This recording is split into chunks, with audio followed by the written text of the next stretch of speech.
नाशिकमधील खड्ड्यांचा मुद्दा आता चांगलाच तापलाय.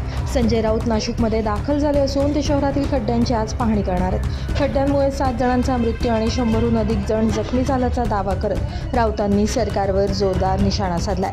दरम्यान उद्या नाशिकमध्ये शिवसेनेकडून खड्ड्यांच्या प्रश्नावर मोर्चा काढण्यात येणार असून या मोर्चात मोठ्या संख्येनं सहभागी होण्याचं आवाहन राऊतांनी नाशिककरांना केलं. पोहत आलो. आता उद्या नाशिककरांना आवाहन केलेलं आहे. जी काय नाशिकची अवस्था आहे, आतापर्यंत 4 निष्पाप लोकांचे मृत्यू झाले. 6 एक काल झाला.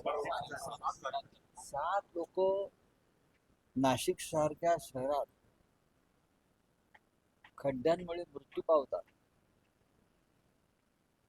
आणि इकडले जे मंत्री, पालकमंत्री तुमचे चंपतराय, ते चंपतराय, कुंभमंत्री निर्लज्जपणे हे सगळं डोळ्याने पाहतात, चेष्टा करतात. लहान मुलं सरकार त्र्यंबक रोडला पाहिल्यात ना, लहान मुलं. आदित्य ठाकरे साहेब तिथे जाऊन आले. 100च्या वर लोक जखमी झाले, 100च्या वर. आणि हे शहर म्हणे राज्याच्या मुख्यमंत्र्यांनी दत्तक घेतले. दत्तक.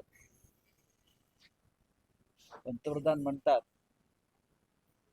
या देशातले रस्ते आम्ही स्पेस टेक्नॉलॉजीच्या पद्धतीनं बनवतो. Space technology. लाल किल्ल्यावरून त्यांनी काल पाहिलं असेल काय स्पेस टेक्नॉलॉजी देशामध्ये सुरू आहे.